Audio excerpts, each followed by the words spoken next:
जय हिंद दोस्तों। आप सभी का सबसे पहले आज के इस सेशन में आप सभी का स्वागत करते हैं, हार्दिक अभिनंदन, नमस्कार करते हैं। दोस्तों, पिछला क्लास में हम लोगों ने एबी रूल देखा था और उसी के आगे आज के इस कंसेप्ट को हम लोग आगे और बढ़ाएंगे। आप अपनी ओर से अपनी इन तरफ से अपना काम करते रहे और हम अपना काम करते हैं, ठीक है। आपका काम क्या करना है, अपने दोस्तों के बीच में आज की क्लास को शेयर कर दीजिए, लाइक करिए, कमेंट्स करिए, है ना।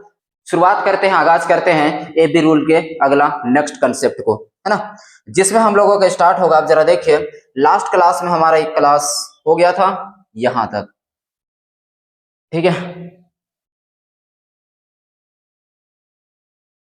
हम लोगों ने एक क्वेश्चन नंबर 40 नंबर का हम लोग बना चुके थे, जो कि एबी कंसेप्ट और बेस था।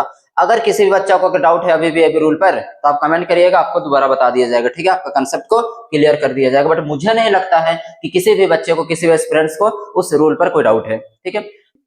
Concept of percentage increasing decrease in perimeter, area and volume. दोस्तों, सबसे पहले हम यह देखते हैं कि परसेंट में किस तरीका से चेंज होता है, किसमें, पेरीमीटर में, एरिया में और वॉल्यूम में। पेरीमीटर में, एरिया और वॉल्यूम। दोस्तों, यकीन मानिए, आज के इस क्लास में, आज के सेशन में एकदम मजेदार कंसेप्ट हम सीखेंगे और इस कंसेप्ट को एकदम रूबरू अपने जहन में उतारने का काम करेंगे। तो आप कंटिन्यू के साथ में बने रहिए। तो हम लोग स्टार्ट करते हैं आज का जो पहला कंसेप्ट है, पेरीमीटर, एरिया एंड वॉल्यूम, ठीक है। देखिए, सबसे पहले अगर आपको मैं बताऊं तो मैथमेटिक्स में जो आकृति होती है, जो शेप होती है, वो तीन तरीका का होता है। फर्स्ट में होता है 1D, 2D और 3D, ठीक है। चलिए, सबसे पहले हम यहाँ पर अपना बेस को क्लियर करते हैं। सबसे पहले अगर आपको मैं बताऊं तो मैथमेटिक्स में जो आकृति होती है, जो शेप होती है, वो तीन तरीका का होता है। फर्स्ट में होता है 1D, 2D और 3D, ठीक है। चलिए, सबसे पहले हम यहाँ पर अपना बेस को क्लियर करते हैं। जैसे 1 डायमेंशनल, 2 डायमेंशनल, ठीक है, और एक कौन सा होता है, 3 डायमेंशनल, जिसको कहा जाता है 1D, 2D एंड 3D। एक विमीय आकृति, द्विविमीय आकृति और त्रिविमीय आकृति। सबसे पहले बात आता है कि 1 डायमेंशनल शेप किसे कहते हैं, तो जिसमें केवल एक विमा होती है, 1 डायमेंशन होती है, उसको 1D कहेंगे। 2D में क्या होता है, जिसमें एक लेंथ होगा, एक ब्रेथ होगा, उसे हम कहेंगे 2 डायमेंशनल शेप, ठीक है। और जिसमें लेंथ होगा, ब्रेथ होगा एंड हाइट भी होगा, लंबाई होगा, चौड़ाई होगा और ऊंचाई भी होगा, तो उसे हम कहेंगे 3 डायमेंशनल शेप। क्लियर है। अब सबसे पहला बात आता है कि 1 डायमेंशनल में क्या क्या आता है, ठीक है। Length, breadth, height. लेंथ हो गया किसी भी चीज का लेंथ, किसी भी चीज का ब्रेथ, किसी भी चीज का हाइट, तो ये क्या हो जाएगा, 1 डायमेंशनल में आएगा। क्लियर है। उसी तरीका से अगर हम देखें पेरीमीटर,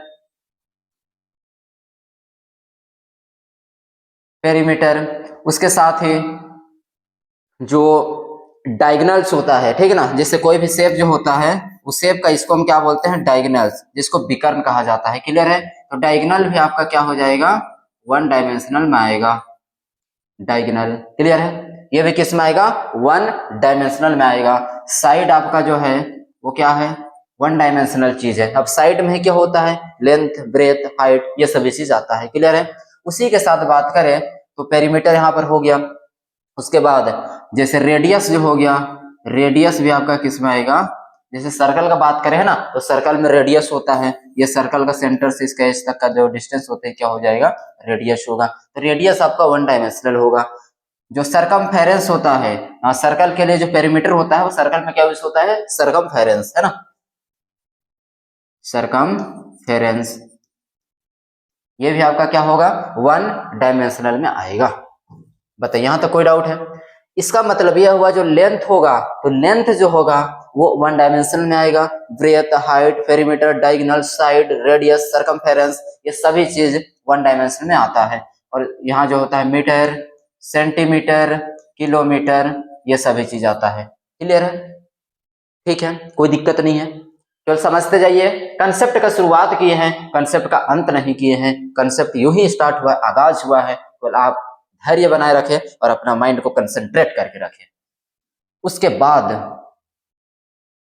आप देखिए यहां पर क्या आता है, 2 डायमेंशनल में क्या आता है, एरिया। 2 डायमेंशनल में क्या आ जाएगा दोस्तों, एरिया। ठीक है। तो एरिया 2 डायमेंशनल में क्या आ जाएगा, एरिया। और 3 डायमेंशनल में आता है वॉल्यूम। 3 डायमेंशनल में क्या आता है, वॉल्यूम।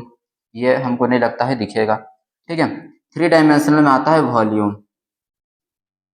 चलिए ठीक है, कोई दिक्कत है किसी को? देखिए पेरीमीटर जो होता है इसे कहा जाता है परिमाप, डायगोनल को विकर्ण कहते हैं, ठीक है। साइड आप जान रहे हैं, भुजा, रेडियस त्रिज्या हो जाता है, और सरकमफेरेंस जो होता है इसे कहा जाता है परिधि। कोई दिक्कत है?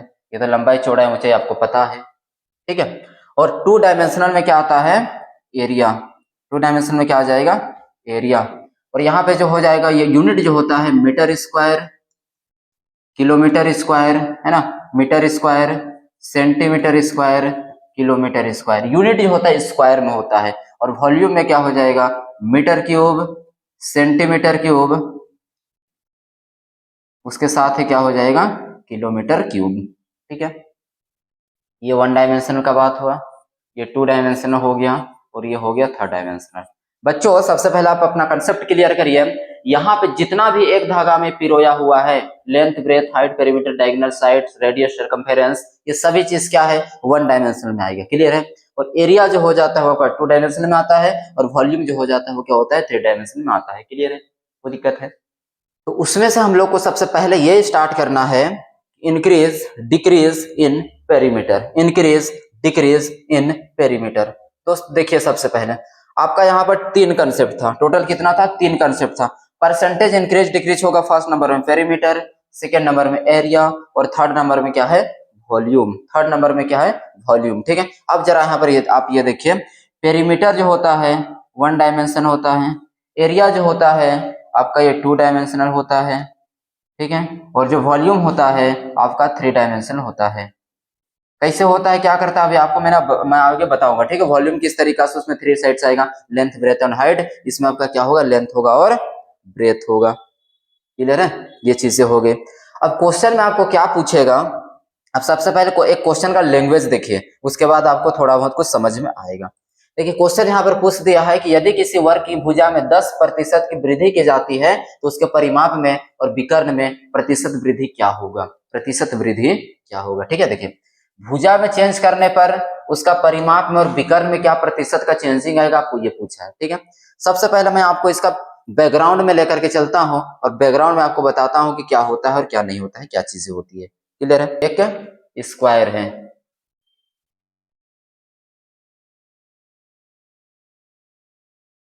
ठीक है, ये ए रहा, नेमिंग किया जाए, बी, सी और डी। ये स्क्वायर जो होता है इसका ऑल साइड्स क्या होता है, इक्वल होता है। ये क्या है, स्क्वायर है। अब ध्यान दीजिएगा, स्क्वायर में क्या होता है, लेंथ आएगा, ब्रेथ आएगा, ठीक है, हाइट तो नहीं होगा, है ना। उसका पेरीमीटर कैसे फाइंड करेंगे, एरिया कैसे फाइंड करेंगे, हम आपको वो बताते हैं।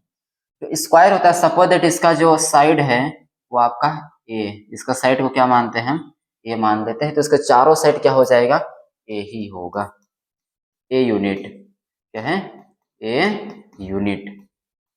कोई दिक्कत किसी को नहीं होना चाहिए। अब ध्यान दीजिएगा, अगर हम यहां पर बात करें इस स्क्वायर में साइड क्या है, साइड कितना है, ए। अब इसका पेरीमीटर जो होता है, पेरीमीटर, स्क्वायर का पेरीमीटर क्या होता है, तो स्क्वायर का पेरीमीटर जो होता है आपका 4 इंटू साइड। पेरीमीटर का मतलब होता है इसका बाउंड्री का लेंथ का लंबाई, ठीक है। किसी भी शेप का जो पेरीमीटर आता है, परिमाप आता है, उसका ये साइड जो होता है, साइड का टोटल लेंथ ही क्या होता है, पेरीमीटर। आपको याद होगा पेरीमीटर का मतलब क्या होता है, 4 इंटू साइड, क्या हो जाता है, 4 इंटू साइड, जिसे हम क्या कह सकते हैं, 4a।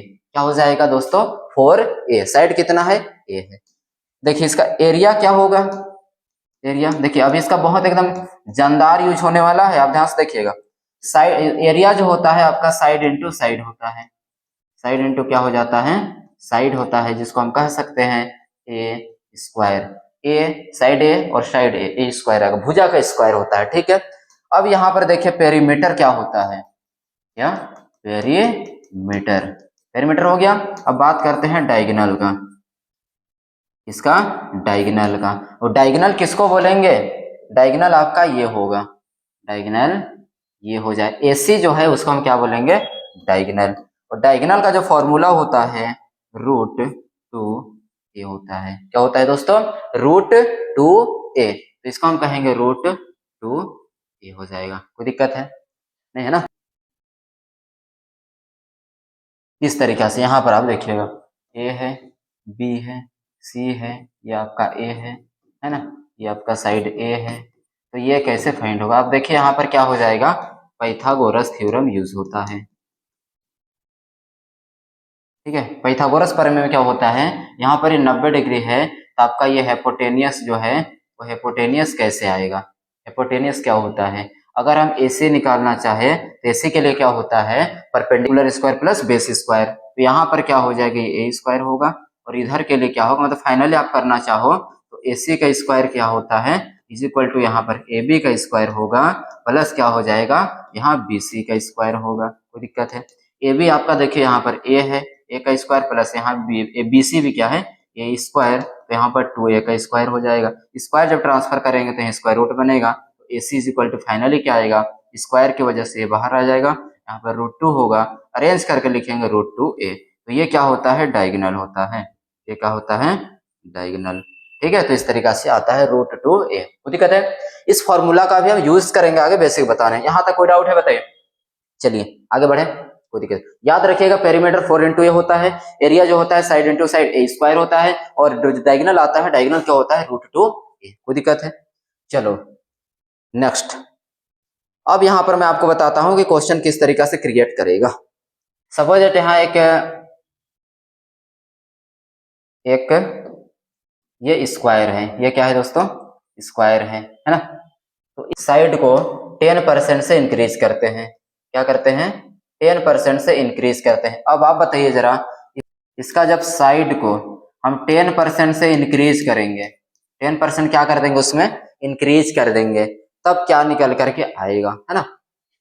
ये 10 सेंटीमीटर है सपोज दैट, जो एरिया स्क्वायर है उसका साइड जो है कितना है, 10 सेंटीमीटर है। अगर इस स्क्वायर का साइड को 10% से इंक्रीज करते हैं, जब 10% से इंक्रीज करते हैं तो उस कंडीशन में जो नया बन करके आएगा, जो नया बन के आएगा उसका पेरीमीटर पर, इस स्क्वायर का एरिया पर, और इस स्क्वायर के साइड पर, इस स्क्वायर के डायगोनल पर क्या इफेक्ट पड़ेगा। क्लियर है? देखिए, जब इसका साइड को हम 10% से इंक्रीज करते हैं तो इसका आकार ऑब्वियसली सी बात है बढ़ेगा ही बढ़ेगा। छोटा है तो साइड को बड़ा करने पर हर चीज बढ़ेगा, एरिया भी बढ़ेगा, पेरीमीटर बढ़ेगा, डायगोनल भी बढ़ेगा, साइड भी बढ़ जाएगा, है ना। तो यहां पर क्वेश्चन में ये क्रिएट किया जाएगा कि जैसे ही इसका एरिया को, इसका एरिया में क्या चेंज होगा, जब इसका क्या है, साइड को हम इंक्रीज करते हैं 10% से।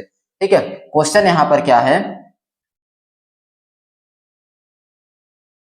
साइड इंक्रीज हुआ है कितना से, 10% से। तो आपको यह बताना है इसका पेरीमीटर पर क्या इफेक्ट पड़ेगा, पेरीमीटर पर क्या इफेक्ट पड़ेगा, इसका डायगोनल पर क्या इफेक्ट पड़ेगा, और इसका एरिया पर क्या इफेक्ट पड़ेगा। क्लियर है? आपको यह बताना है। तो देखिए इसका मतलब क्या होगा, सबसे पहले आप बेसिक क्लियर करिए। अगर ये 10% है तो ये सभी आपस में क्या होगा, बराबर है, तो सभी 10 होगा। अगर 10 का हम 10% इंक्रीज करते हैं तब यहाँ पर क्या हो जाएगा, वो 11 निकल के आएगा। कितना हो जाएगा, 11 होगा, क्योंकि 10 का 10% कितना होता है, 1 होता है, और 10 में 1 बढ़ेगा तो कितना आ जाएगा, 11। कोई डाउट है? 10 का अगर हम 10% निकाले तो कितना होगा, 10 का 10% आपका ये होगा, कितना होगा, 1 होगा। और जो पहले 10 है उसमें से 1 अगर बढ़ा देंगे तो नया कितना बन के आएगा, 11 बन के आएगा। नया कितना बन के आएगा, 11 बन के आएगा। ठीक है, तो इसका ये कितना हो जाएगा, 11 सेंटीमीटर का इसका साइड बनेगा। कितना बनेगा, 11 सेंटीमीटर का साइड। अब देखिए ये रहा पुराना वाला, ये क्या है, पुराना वाला जिसको हम कहते हैं ओल्ड, और इसको हम क्या कहते हैं, न्यू। इसको हम क्या कहते हैं, जो न्यू। अब नया क्यों बन गया, बड़ा इसका आकार क्यों हो गया, क्योंकि उसका साइड को हम बढ़ा दिए। इसका अगर हम साइड का बात करें तो साइड कितना है 10 सेंटीमीटर, और इसका साइड कितना है 10 सेंटीमीटर, इसका 11 है, इसका कितना है 11। अब आप ध्यान दीजिएगा, अगर हम पुराना वाला का पेरीमीटर का बात करें, पुराना वाला का पेरीमीटर का बात करें तो पेरीमीटर का मतलब क्या होता है,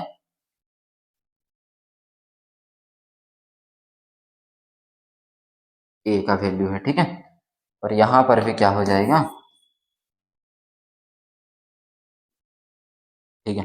पेरीमीटर का मतलब क्या होगा 4 इंटू 10, तो कितना हो जाएगा 40 सेंटीमीटर, ठीक है। और नया वाला का अगर पेरीमीटर हम निकाला जाए तो पेरीमीटर इसका कितना होगा।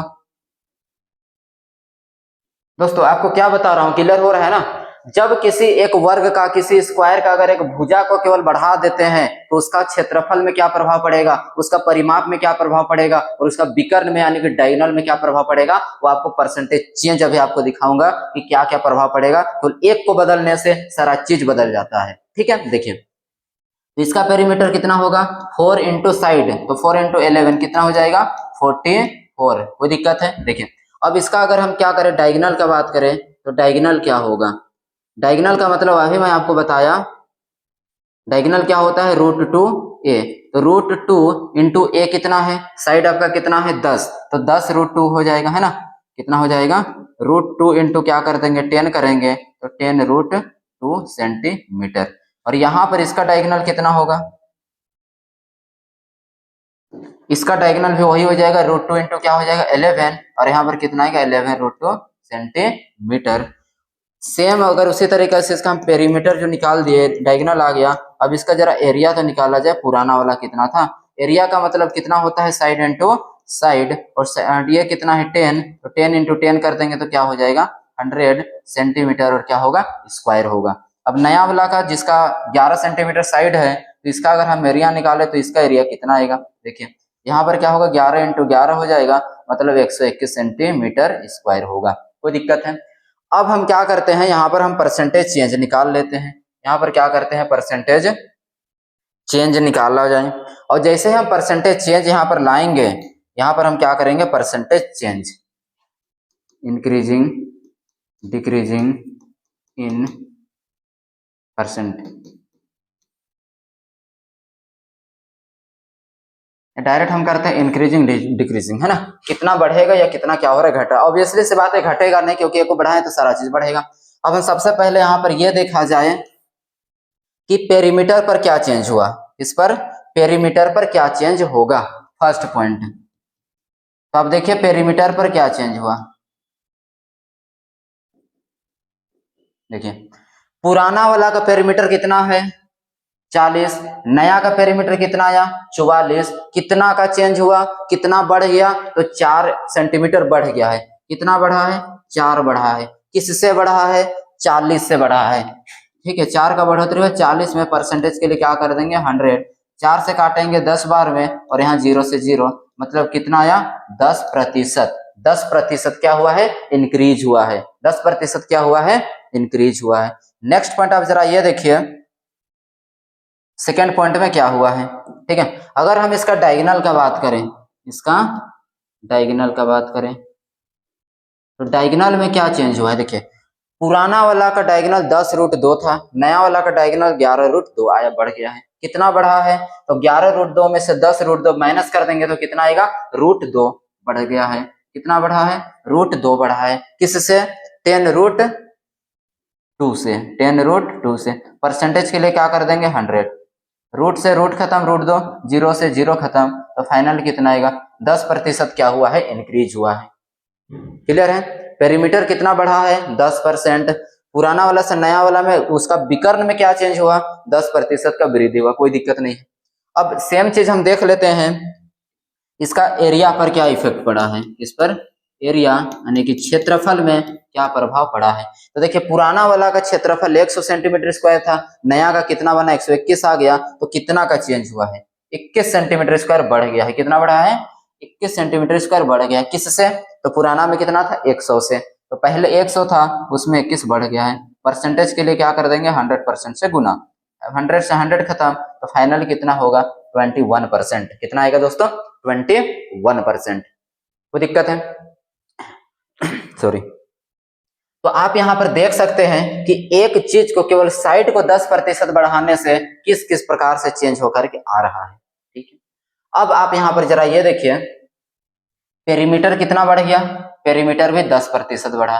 पेरीमीटर कितना बढ़ा है 10% बढ़ा है। डायगोनल देखिए कितना बढ़ा है 10% बढ़ गया है। और एरिया कितना बढ़ा है 21% बढ़ गया है। कोई दिक्कत है, कोई परेशानी किसी प्रकार का? ठीक है, अब देखिए इसमें क्या क्या इंक्लूजन निकला। इतना लंबा चौड़ा आपको मैं डिटेल क्या क्यों बता रहा हूं, अब जरा यहाँ पर गौर करिएगा मेरे दोस्तों, कि जब साइड को हम 10% से बढ़ाएं ना, गौर करिएगा। हेलो, आपका ध्यान इधर उधर नहीं होना चाहिए। हेलो हेलो हेलो, अरे आप ही को बोल रहा हूँ, इधर देखिए। हेलो, जब साइड को हम 10% से बढ़ाएंगे ना, तो पेरीमीटर भी 10 से बढ़ा है, डायगोनल भी 10 से बढ़ा है, लेकिन एरिया 21 से बढ़ा है। इसका मतलब क्या है? देखो, अब मैं आपसे क्वेश्चन करता हूं, बताइए साइड जो है क्या है, 1 डायमेंशनल, 2 डायमेंशनल या 3 डायमेंशनल? आप बताइए, कमेंट करिए। साइड क्या है, 1D 2D या 3D में आता है? तो आप बोलिएगा गुरुजी 1D में आता है। यस, किस में आता है 1D में। तो पेरीमीटर किस में आता है, तो पेरीमीटर भी 1D में आता है। डायगोनल किस में आता है 1D में आता है। और एरिया किस में आता है 2 डायमेंशनल में आता है ना। तो यहां पर देखो, जब साइड आपका 1 डायमेंशनल है तो 1 डायमेंशनल को 10% से बढ़ाने पर पेरीमीटर और डायगोनल भी 1 डायमेंशनल में आता है। तो एक को 10 से बढ़ाएं तो दोनों भी 10 से बढ़ाएं, है ना। इसका मतलब कंक्लूजन ये हुआ कि अगर हम 1 डायमेंशनल से अगर किसी भी एक पॉइंट को अगर इंक्रीज करते हैं, आप यहां पर देखिएगा बेसिक में, जिससे 1 डायमेंशन में जितना भी आता है length, breadth, height, perimeter, diagonal, side, radius, circumference, या तो जितना भी यूनिट है, इसमें से किसी भी एक पॉइंट को अगर जितना % से इंक्रीज करेंगे या जितना % से डिक्रीज करेंगे, इसमें जितना भी एक सिरा में बंधा हुआ है सभी चीज उतना ही % से इंक्रीज होगा या डिक्रीज होगा।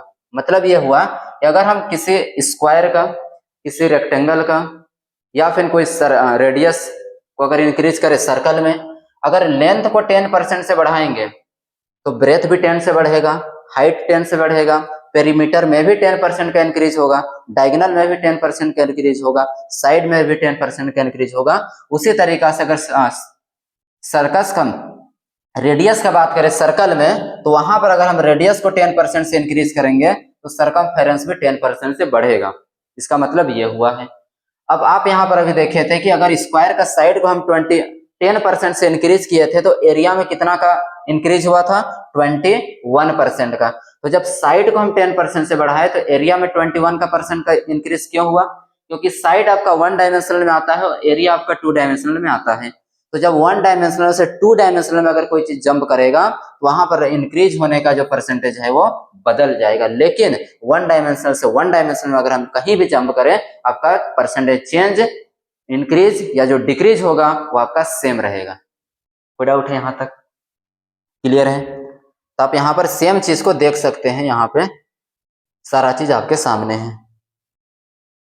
ठीक है, अब हम सबसे पहले ये देखते हैं कि 10% का इंक्रीज किए तो जितना भी 1 डायमेंशनल का सभी में सेम चीज का इंक्रीज हुआ। अब एरिया में अलग % चेंज हुआ। तो अब ये जो 21% है ये कैसे आता है, क्या करता है, उसको हम सीखेंगे concept of increasing decreasing in area.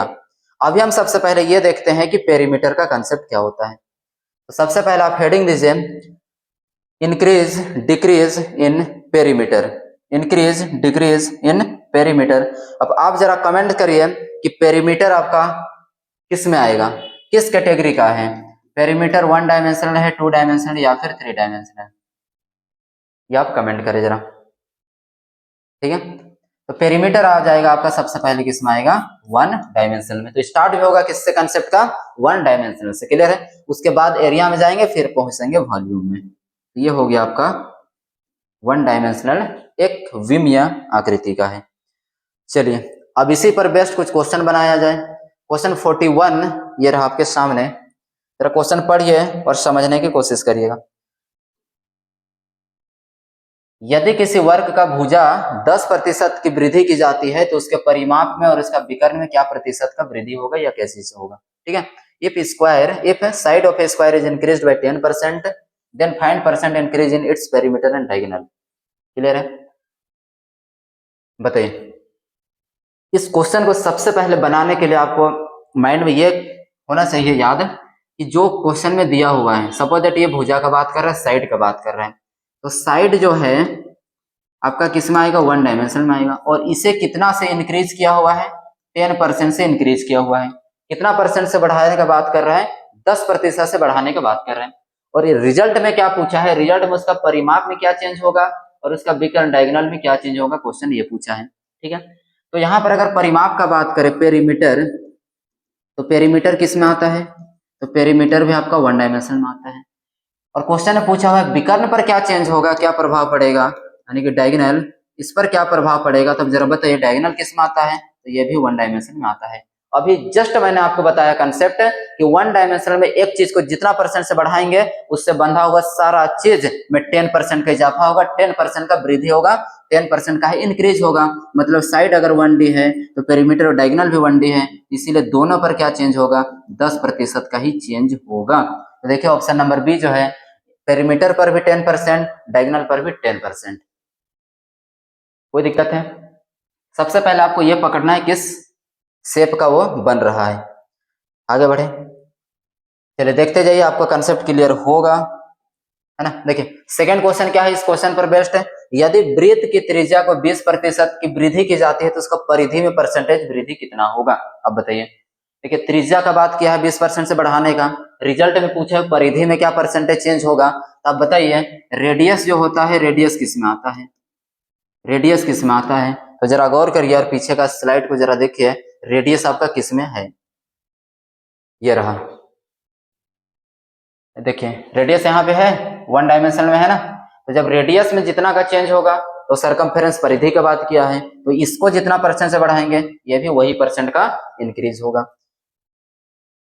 तो चलिए क्वेश्चन में आ जाइए।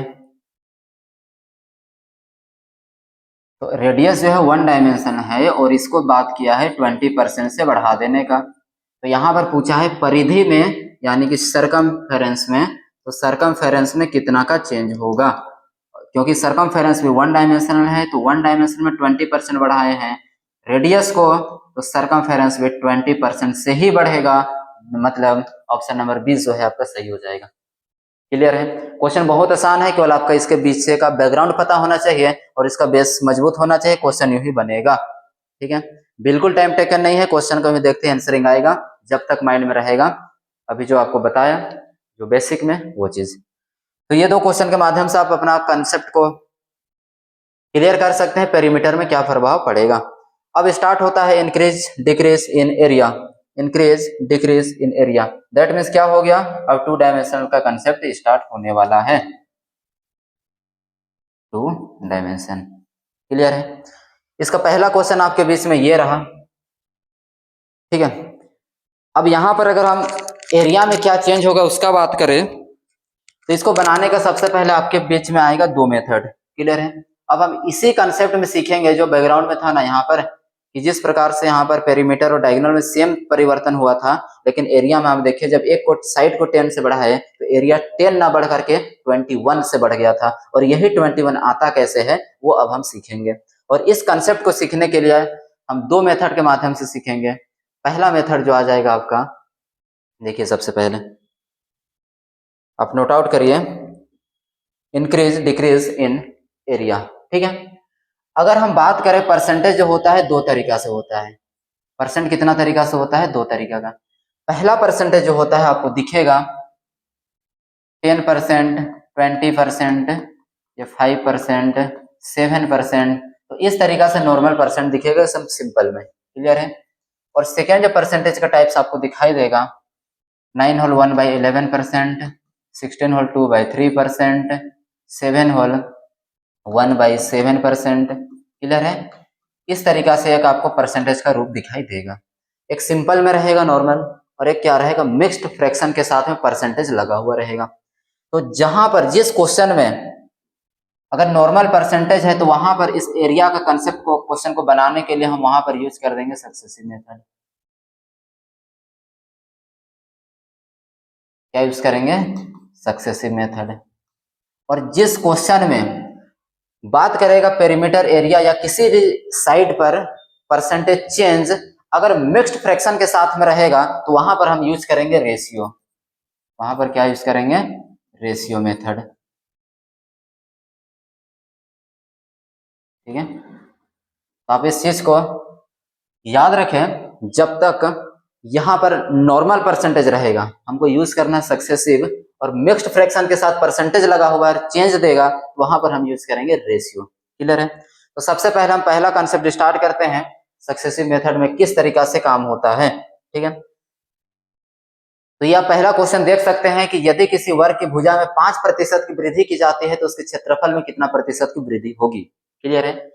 साइड में 5% बढ़ाया गया है तो उसका वृद्धि किस पर बात किया है? क्षेत्रफल पर बात किया। क्लियर है? तो इस क्वेश्चन को बनाने से पहले हम फिर बैकग्राउंड में जाते हैं और इसका कंसेप्ट को समझते हैं क्या होता है।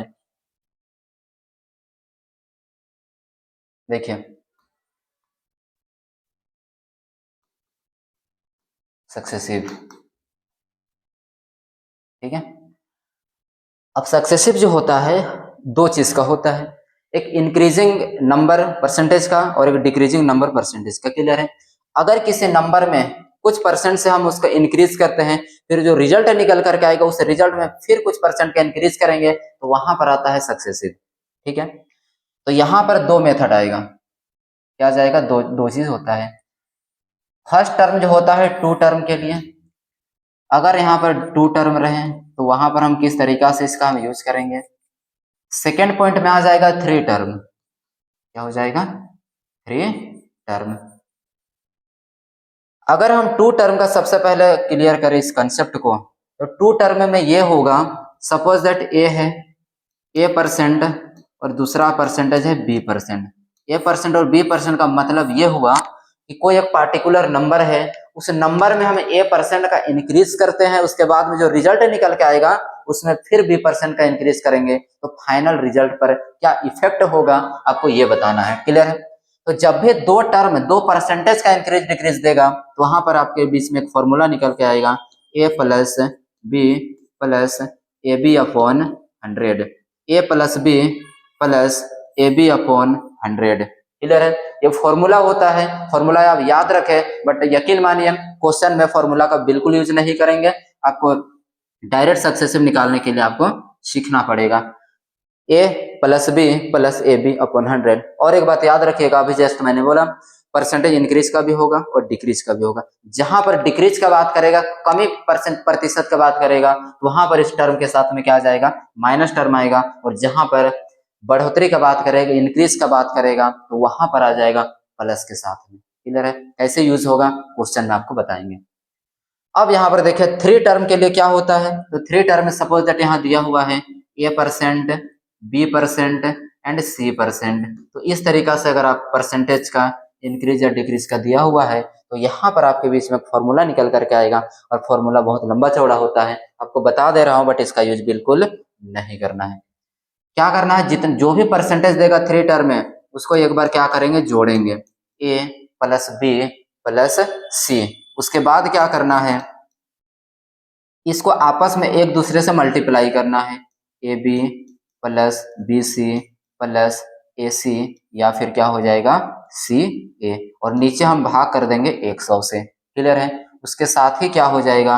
ये तीनों को एक साथ मल्टीप्लाई कर देना है, तो ABC अपॉन यहाँ 100 किए थे तो 100 में फिर हम क्या कर देंगे? इसको 10,000 से भाग देंगे। कितना हजार से? 10,000 से। तो ये आपका थ्री टर्म का फॉर्मूला निकल के आएगा। बताइए, यहां तक कोई डाउट है? क्लियर है?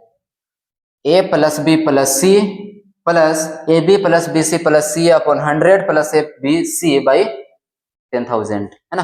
तो याद कैसे करेंगे? जो परसेंटेज होगा तीनों को एक बार जोड़ेंगे। क्लियर है? प्लस करना है, ये दोनों को एक दूसरे से पेयर बना करके मल्टीप्लाई करेंगे। ठीक है, यहाँ आप A लिखिए, B लिखिए, यहाँ से ये दोनों को एक साथ, फिर ये दोनों को एक साथ, फिर ये दोनों को एक साथ, क्लॉकवाइज जाना है। क्लियर है? AB, फिर BC, फिर CA, और नीचे किस तरह से डिवाइड कर देंगे? 100 से। उसके बाद तीनों को एक बार समेट के गुना करेंगे तो क्या हो जाएगा, ABC डिवाइड कितना से करेंगे, 10,000 से। यहाँ 100 था, 2 जीरो बढ़ा देंगे तो आ जाएगा 10,000। क्लियर है? तो ये 2 टर्म का रहा, ये 3 टर्म का रहा। क्लियर है? तो ये रहा फॉर्मूला, बट फिर बोल रहा हूं आपको कि फॉर्मूला का यूज नहीं करना है। देखिए सबसे पहले हम निकालते हैं कोई भी टर्म का सक्सेसिव किस तरीका से विदाउट फॉर्मूला का यूज करके हम निकाल पाएंगे। उसके लिए सबसे पहले आप देखिए क्वेश्चन, सपोज दैट यहां पर है फर्स्ट क्वेश्चन 3% और 4%। अगर ये दोनों टर्म का सक्सेसिव हम यूज करना चाहे कैसे आएगा। सेकेंड टर्म में है यहाँ पे 5% और 7%, इसका हम सक्सेसिव कैसे आएंगे। क्लियर है? फर्स्ट मैं आपको एक फॉर्मूला के थ्रू बता दे रहा हूँ, फिर आपको डायरेक्ट यहाँ पर जंप कराएंगे शॉर्टकट मेथड में। सपोज दैट नेक्स्ट है 2% एंड 5%, 2% एंड 5%। क्लियर है? कोई दिक्कत है? देखिए सबसे पहले अगर जो फॉर्मूला अभी बताया पिछले स्लाइड में उसका अगर हम यूज करें तो फर्स्ट नंबर में क्या होगा, ठीक है, A plus B plus AB अपन क्या हो जाएगा 100 होगा। इसको मैं इधर लिखता हूँ, ठीक है, A plus B plus AB upon 100। A का वैल्यू अगर देखें तो यहाँ 3 है तो 3 आ जाएगा, B का वैल्यू 4 है यहाँ पर 4 होगा, दोनों को क्या कर देना मल्टीप्लाई, तो 4 को 3 से करेंगे 12 होगा बटे 100 होगा। यहाँ तक कोई दिक्कत है? नहीं होना चाहिए ना। फिर दोनों नंबर को क्या करेंगे, ऐड कर दे तो 4 में 3 7 होगा, पहले यहाँ इसको अगर डिवाइड करें तो 0.17 हो 1 2 होगा, और जब दोनों को ऐड करेंगे तो 7.02 होगा, 7.02% निकल के आएगा फाइनली। 3% 4% दोनों का सक्सेसिव कितना निकल के आएगा 7.12% होगा। क्लियर है? तो ये तो फर्स्ट क्वेश्चन ये रहा। अब फॉर्मूला इस तरीका से पुट आउट करेंगे, बट यहाँ पर अगर हम डायरेक्ट जंप करना चाहिए आंसर में तो कैसे जाएंगे। देखिए पहला कंसेप्ट, जो परसेंटेज है दोनों परसेंटेज को एक बार क्या करना है जोड़ देंगे, दोनों परसेंट को क्या करेंगे सबसे पहले एक बार जोड़ देंगे तो 3% और 4% कितना हो जाएगा 7 होगा। पहला कंसेप्ट 3 और 4 दोनों परसेंट को क्या करेंगे जोड़ेंगे तो 4 और 3 हो जाएगा 7, यहाँ पे लिखेंगे दशमलव। उसके बाद ये दोनों टर्म को करेंगे मल्टीप्लाई, क्या करेंगे मल्टीप्लाई, तो 4 का 3 से क्या कितना हो जाएगा 12, बस हो गया। एक लाइन में और एक वर्ड में आपका आंसरिंग आ जाएगा डायरेक्ट परसेंटेज के साथ में। 4 और 3 एक बार जोड़ देना है, दोनों को गुना कर देना है, और यहाँ पर क्या आ जाएगा बीच में डेसिमल होगा 7.12। जो आप देख सकते हैं यहाँ पर 4 स्टेप के बाद में आंसर आया है, और आप यहाँ पर डायरेक्ट परसेंटेज निकाल सकते हैं। सेकेंड नंबर को बनाइए, क्या होगा 7 और 5 को अगर जोड़ दे तो 7 5 कितना हो जाएगा 12, एक बार जोड़ेंगे एक बार गुना करेंगे, और 7 5 कितना हो जाएगा 35, बस हो गया, आपका परसेंटेज निकल के आया। 5% और 7% का सक्सेसिव रिजल्ट क्या होगा 12.35%। अब थर्ड क्वेश्चन है कि 2% और 5%, फर्स्ट कंसेप्ट क्या है, दोनों को एक बार जोड़ेंगे, जैसे जोड़ेंगे 5 और 2 कितना हो जाएगा 7 होगा, यहाँ दशमलव लगाएंगे और दोनों को फिर गुना करेंगे, और जो मल्टीप्लाई करने के बाद जो प्रोडक्ट आएगा उसको हम लिखेंगे, तो 5 का 2 गुना कितना हो जाएगा 10, ये रहा आपका परसेंटेज डायरेक्ट आंसर देगा। क्लियर है? ठीक है। अब नेक्स्ट टाइप देखिए क्वेश्चन, यहाँ पर ये रहा 1% और सपोज दैट 2%। अब जरा इसका कमेंट करिए, पक्का है आप इसका गलत करके बैठेंगे। 3% और यहाँ ये रहा 2%, नेक्स्ट में है 4% और ये आपका 1%। अब बताइए तीनों का कितना होगा, क्या होगा क्या नहीं। ठीक है, 1% 2%, बताइए इसका आंसर कितना होगा 1% और 2%। कंसेप्ट क्या कहता है, दोनों को एक बार क्या करेंगे जोड़ेंगे, तो 2 और 1 कितना हो जाएगा 3 होगा, यहाँ दशमलव लगाएंगे, फिर दोनों को क्या करना है एक बार गुना करना है, तो 2 एका 2 यही आएगा, 3.2%, यही ना,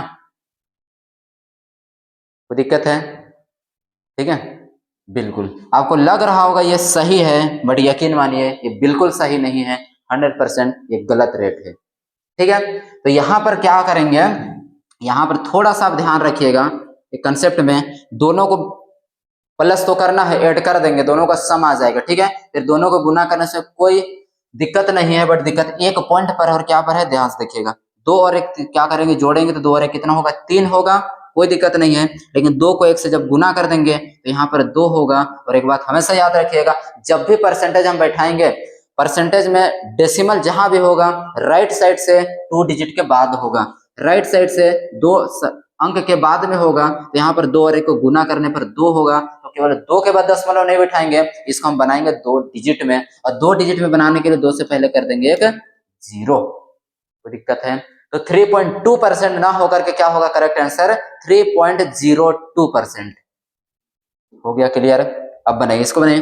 3 और 2 को जोड़ेंगे 5, 3 और 2 को जोड़ेंगे कितना हो जाएगा 5, और 3 और 2 को गुना करेंगे 6। बट खबरदार अगर किसी ने 6 लिखा, यहाँ पर केवल 6 नहीं होगा, कितना हो जाएगा 0 पॉइंट क्या हो जाएगा 6, 5.06%।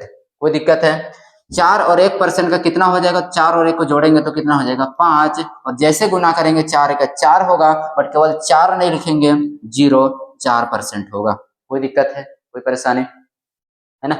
देखिए अब नेक्स्ट और एक टाइप जो बनता है वो भी आप देख लीजिए। ये रहा मीडियम नंबर का, स्मॉलेस्ट नंबर का, और एक बड़ा नंबर का बनता है, उसको भी आप देख लीजिए यहाँ पर कैसे बनेगा, क्या होता है। ये रहा फर्स्ट नंबर। सपोज दैट यहाँ पर है 30% 40% का सक्सेसिव क्या होगा, और यहाँ पर 20 और सपोज दैट यहाँ पर है 30%, इसका सक्सेसिव क्या होगा। नेक्स्ट में है 10% और 20% का सक्सेसिव क्या होगा। आप इसको बना लीजिए, आपका सक्सेसिव पे रिलेटेड कोई क्वेश्चन नहीं छूटेगा, आपका हर एक पॉइंट क्लियर हो जाएगा। चलिए देखिए, पहला कंसेप्ट क्या कहता है, जब भी किसी 2 टर्म का सक्सेसिव फाइंड करे तो वहां पर क्या करना है, दोनों नंबर को एक बार जोड़ेंगे और गुना करना है। कंसेप्ट जो है वही रहेगा, कल छोटा सा चेंजिंग करते जाएंगे। 40 और 30 को जोड़ेंगे तो 70 होगा, इसमें कोई दिक्कत नहीं है। और जब दोनों को गुना कर देंगे तो कितना हो जाएगा, 40 और 30 को जब गुना कर देंगे तो यहाँ पर हो जाएगा 1200। कितना हो जाएगा 1200। 40 गुना 30 करेंगे कितना हो जाएगा 1200। उसके बाद अब यहाँ पर ध्यान से देखिए, कंसेप्ट क्या कहता है कि जब भी डेसिमल आएगा राइट साइड से 2 डिजिट के बाद में आएगा, तो यहाँ पर क्या करेंगे, राइट साइड के बगल में केवल 2 ही डिजिट रहेगा, और ये 12 जो बच गए 12 आपका इधर ट्रांसफर हो जाएगा। राइट साइड में लेफ्ट साइड में जैसे ट्रांसफर करेंगे ये यहाँ का आकर के जुड़ जाएगा। 70 में 12 जुड़ेगा तो कितना हो जाएगा 82 होगा। 82.00%, ये आपका करेक्ट होगा, ना कि 70.12। क्लियर है? नेक्स्ट देखिए 20 और 30, एक बार दोनों को जोड़ना है, कोई दिक्कत नहीं, जोड़ दिए 50 हुआ। 20 और 30 को जैसे गुना करेंगे तो यहाँ पर हो जाएगा आपका 600। कितना हो जाएगा 600 होगा। 20 और 30 को 600 होगा, लेकिन यहाँ पर डेसिमल बैठाने का पारी आता है, और डेसिमल हमेशा होगा राइट साइड से 2 डिजिट के बाद में, तो ये 6 जो है ट्रांसफर हो जाएगा लेफ्ट साइड में, और जैसे 50 में आकर के 6 जुड़ जाएगा तो यहाँ पर बनाएगा 56.00%। करेक्ट आंसर 20% एंड 30% का सक्सेसिव। 10% और 20% क्या करेंगे, अगर दोनों को जोड़ेंगे तो 10 और 20 कितना हो जाएगा 30 होगा, कोई दिक्कत नहीं है। 20 और 10 को जैसे गुना करेंगे आ जाएगा 200, बट राइट साइड से 2 डिजिट के बाद ही दशमलव होगा, तो यहाँ पर क्या है 2 आपका ट्रांसफर करेगा, तो यहाँ पर कितना हो जाएगा 32%। 10% और 20% का टोटल सक्सेसिव परसेंटेज होगा वो 32% होगा। क्लियर है? अब जरा इस पॉइंट को आप कमेंट करके बताएंगे। 30% और यहाँ पर है सपोज दैट आपका 70%, इसका सक्सेसिव क्या होगा, आप इसको आंसर को कमेंट करेंगे। ठीक है, चलिए अब हम आगे की ओर बढ़ते हैं और क्वेश्चन को बनाते हैं जो प्रीवियस ईयर क्वेश्चन में पूछा हुआ है। ठीक है, बताइए, इतना में किन्हीं को भी डाउट है तो आप पूछ सकते हैं, अपना डाउट क्लियर कर सकते हैं। किसी भी 2 डिजिट का सक्सेसिव कैसे फाइंड करेंगे। क्लियर है?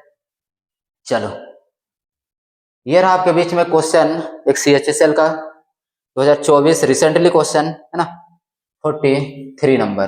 देखिए क्वेश्चन में क्या बोला हुआ है, यदि किसी वर्ग की भुजा में 5% की वृद्धि की जाती है, वर्ग की भुजा में अगर 5% की वृद्धि की जाती है तो उसके क्षेत्रफल में कितना प्रतिशत की वृद्धि होगी। क्षेत्रफल में कितना प्रतिशत की वृद्धि होगी।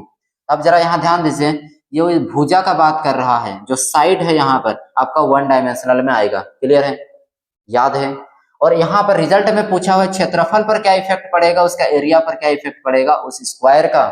तो ये है आपका 2 डायमेंशनल, 1 डायमेंशन से यहाँ पर 2 डायमेंशनल में गया हुआ है। अगर 1 डायमेंशनल से 1 डायमेंशनल में पूछता तो जितना परसेंट का इंक्रीज या डिक्रीज है क्वेश्चन में, आंसरिंग भी वही होता, लेकिन अभी बात है 1 से 2 डायमेंशनल में गया है। तो इसको हम बनाएंगे, और कैसे बनाएंगे, सक्सेसिव के माध्यम से बनाएंगे।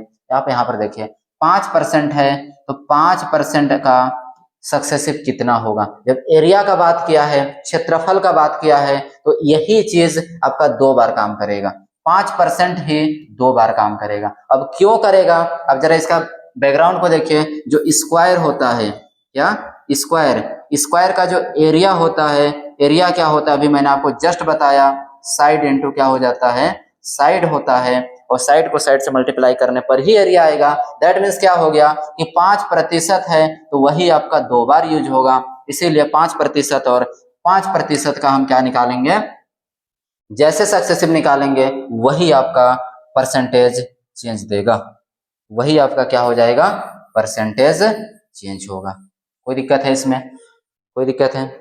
इसका मतलब ये हुआ कि 1 डायमेंशन से 2 डायमेंशन में जाएंगे तो कहीं ना कहीं उस परसेंटेज का स्क्वायर करना पड़ता है, उस परसेंटेज का 2 बार सक्सेसिव लगाना पड़ता है। क्लियर है।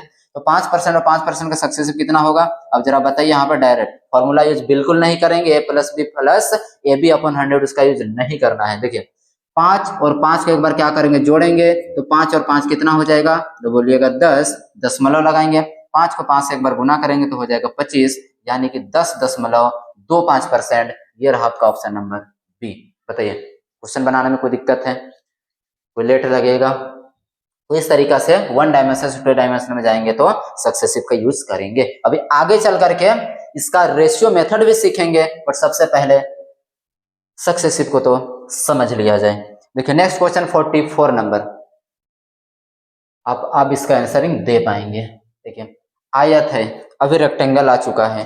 अब इस आयत में किसका इंक्रीज का बात किया है, यदि आयत की लंबाई को 12% बढ़ जाती है और चौड़ाई जो है 8% कम हो जाती है तो क्षेत्रफल पर शुद्ध प्रभाव इस प्रकार से होगा। क्या होगा, एक रेक्टेंगल है, आयत है, उसका लंबाई तो बढ़ रहा है 12%, लेकिन उसका चौड़ाई को माइनस कर दिया जा रहा है, घटा दिया जा रहा है, कम किया जा रहा है, डिक्रीज कर रहा है। कितना परसेंट से, 8% से। तो क्षेत्रफल पर क्या इफेक्ट पड़ेगा, क्षेत्रफल में क्या प्रभाव पड़ेगा, आपको वो बताना है। क्लियर है। तो यहाँ पर क्या है, 12, उसका लंबाई में क्या किया जा रहा है, लंबाई में 12% का वृद्धि किया जा रहा है।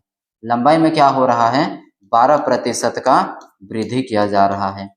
क्लियर है, 12% का इंक्रीज हो रहा है। और उसका चौड़ाई, ब्रेथ में क्या हो रहा है, 8% का कमी हो रहा है। उसका ब्रेथ में क्या हो रहा है, 8% का कमी हो रहा है। कमी होने का मतलब क्या है, माइनस हो रहा है। तो दिक्कत है, जहां इंक्रीज होगा प्लस का साइन होगा, जहां डिक्रीज होगा माइनस का साइन होगा। अब आप यहाँ पर ध्यान से देखिए, 12% इंक्रीज है और 8% डिक्रीज है, तो यहाँ पर टोटल जो उसका एरिया पर क्या इफेक्ट पड़ेगा। ठीक है, तो यहाँ पर हम क्या करेंगे, इस दोनों का सक्सेसिव फाइंड करेंगे। क्या करेंगे, दोनों का सक्सेसिव फाइंड करेंगे। तब यहाँ पर क्या आएगा, एक बार क्या होता है, 12 हो जाएगा, -8 होगा, कोई दिक्कत है, प्लस माइनस माइनस कर देगा, 12 गुना 8 कितना हो जाएगा, 12 गुना 8 96, और नीचे कितना हो जाएगा आपका 100। कोई दिक्कत है ना। जो अभी मैंने आपको बताया, ये a+b+ab ये क्या रहा, 100। कोई दिक्कत है। यहाँ पर 12 है और सेकेंड पॉइंट में डिक्रीज है, तो यहाँ पर -8 होगा। फिर यहाँ पर क्या है, दोनों को मल्टीप्लाई करना है, तो प्लस माइनस आपका माइनस कर देगा, 12 गुना 8 यहाँ पर ये हो जाएगा। अब ध्यान से देखिए, 12 में से 8 अगर हम माइनस करें तो कितना निकल के आएगा दोस्तों, 4 निकल के आएगा, और 12 को 8 से कर देंगे तो 96 होगा। 2 अंक के बाद डेसिमल बैठाएंगे तो यहाँ पर 0.96 होगा। और जैसे यहाँ पर हम माइनस कर देंगे तो कितना निकल करके आएगा, तो आपका वैल्यू आ जाएगा 3.04। 3.04, 4 में 0.96 माइनस करेंगे तो निकल के आएगा 3.04। अब आप ऑप्शन में देखिए, डिक्रीज्ड बाय 3.04% और इंक्रीज्ड बाय 3.04%। ठीक है, यहां से तो आपका ऑप्शन नंबर सी कैंसिल हो जाता है और ऑप्शन नंबर डी भी है वो टर्मिनेट हो जाता है। अब आपको बताना है ऑप्शन ए सही होगा या ऑप्शन बी। दोनों में सेम टर्म है, तो एक चीज का अंतर है, एक चीज का डिफरेंट है, एक में डिक्रीज्ड है और एक में इंक्रीज्ड है। अब आप बताइए किसको टिक करेंगे, इंक्रीज या डिक्रीज। क्लियर है। तो यहाँ पर कंफ्यूज नहीं होना है। फाइनल आंसरिंग में अगर आपका यहाँ पर प्लस में वैल्यू आएगा उसका मतलब इंक्रीज होगा, अगर सॉल्यूशन करने के बाद में अगर माइनस में वैल्यू आ जाता है तो आपका डिक्रीज होगा। अब जरा यहाँ पर ध्यान से देखिए, ये क्या है, प्लस में है, मतलब हम क्या हो जाएगा, ऑप्शन नंबर बी करेक्ट होगा, इंक्रीज्ड बाय 3.04%। तो दिक्कत है, आगे बढ़ जाएं, ठीक है।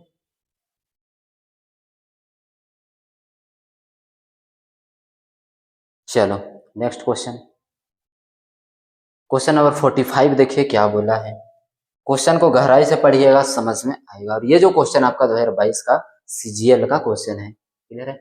एक क्वेश्चन में ये बोला हुआ है कि एक आयत का लंबाई और चौड़ाई को क्रमशः 8% और 10% बढ़ाने और घटाने पर पहला नंबर बढ़ रहा है बट दूसरा परसेंट क्या हो रहा है, घट रहा है, ठीक है। इसके क्षेत्रफल में शोध या कमी की वृद्धि, क्षेत्रफल में वृद्धि या कमी के प्रतिशत क्या होगा, उसका एरिया बढ़ेगा या घटेगा। लंबाई को तो बढ़ाया जा रहा है बट चौड़ाई को घटाया जा रहा है, क्षेत्रफल बढ़ेगा या घटेगा, आपको ये बताना है, ठीक है। कोई दिक्कत नहीं है, आप बना पाएंगे, इसमें कोई परेशानी नहीं होगा। ठीक है, सबसे पहले क्या है, 8% क्या हुआ है, 8% इंक्रीज हुआ है, उसका लेंथ को क्या किया गया है, 8% बढ़ाया गया है तो प्लस हो गया। और ब्रेथ को क्या किया गया है, 10% माइनस किया हुआ है, कमी किया हुआ है। तो आपको ये बताना है उसका एरिया पर क्या प्रभाव पड़ेगा, एरिया पर क्या प्रभाव पड़ेगा। उसके लिए हम यूज कर देंगे जो यहाँ पर जब प्लस माइनस दोनों मिल करके आ जाए तो वहां पर ये फॉर्मूला को हम लिख लेंगे। विदाउट फॉर्मूला भी हम बना पाएंगे, लेकिन आप थोड़ा सा धैर्य बनाए रखें। तो यहाँ पर देखिए ए का वैल्यू कितना होगा, 8 हो जाएगा, ए का वैल्यू कितना होगा, 8 होगा। बी आपका डिक्रीज कर रहा है तो यहाँ पर हो जाएगा -10, और दोनों को मल्टीप्लाई करेंगे तो एक में प्लस एक में माइनस, फाइनल रिजल्ट जो आएगा आपका माइनस में होगा, और 10 को 8 से गुना करेंगे तो 80 होगा। कोई दिक्कत नहीं होना चाहिए, क्लियर है। 10 में से 8 माइनस कर देंगे तो -2 होगा, और यहाँ पर माइनस करके कितना आएगा, 2 अंक के बाद दशमलव, तो 0 पॉइंट कितना हो जाएगा, 8 हो जाएगा। कितना होगा दोस्तों, 8 होगा। अब बात आता है यहाँ पर दोनों को माइनस माइनस सेम सेम है तो प्लस हो जाएगा। तो यहाँ पर कितना होगा, -2.8%, कितना हो जाएगा, 2.8%। अब यहाँ भी देखिए सेम आंसरिंग में है, ये ऑप्शन नंबर ए तो टर्मिनेट हो जाता है इसी के साथ, और ऑप्शन नंबर डी भी टर्मिनेट हो जाता है। अब बात आता है ऑप्शन नंबर बी करेक्ट होगा या ऑप्शन नंबर सी करेक्ट होगा। देखिए दोनों में सेम है 2.8, यहाँ भी 2.8, बट चेंजिंग किस में है, इंक्रीज या डिक्रीज। तो फाइनल रिजल्ट में देखिए माइनस आया है, और ये माइनस इस चीज का इंडिकेट करता है वो नंबर क्या हो रहा है, उसका एरिया, उस आयत का, उस रेक्टेंगल का क्षेत्रफल जो है वो घट रहा है ना कि बढ़ रहा है। तो माइनस हो जाएगा मतलब डिक्रीज होगा, और डिक्रीज होने का मतलब ऑप्शन नंबर सी करेक्ट होगा। बताइए समझ में आया, कोई दिक्कत है इसमें, नहीं है ना। अब इसी के साथ में आपका सक्सेसिव मेथड जो है खत्म होता है, और यहीं से इसके आगे स्टार्ट होगा रेशियो मेथड। और इस मेथड को हम लोग अगली क्लास में स्टार्ट करेंगे। आज की क्लास को यहीं तक बाइंड अप करते हैं, और आप सभी को अगली क्लास में आने से पहले रिवीजन करके आएंगे, ठीक है। आज जो सक्सेसिव मेथड में जो ट्रिक बताए, फॉर्मूला बताए, दोनों को रिवीजन करेंगे। उसके बाद में अगली क्लास में आप सभी के साथ पुनः मिलेंगे। तब तक के लिए आप सभी को love you, take care, bye, जय हिंद।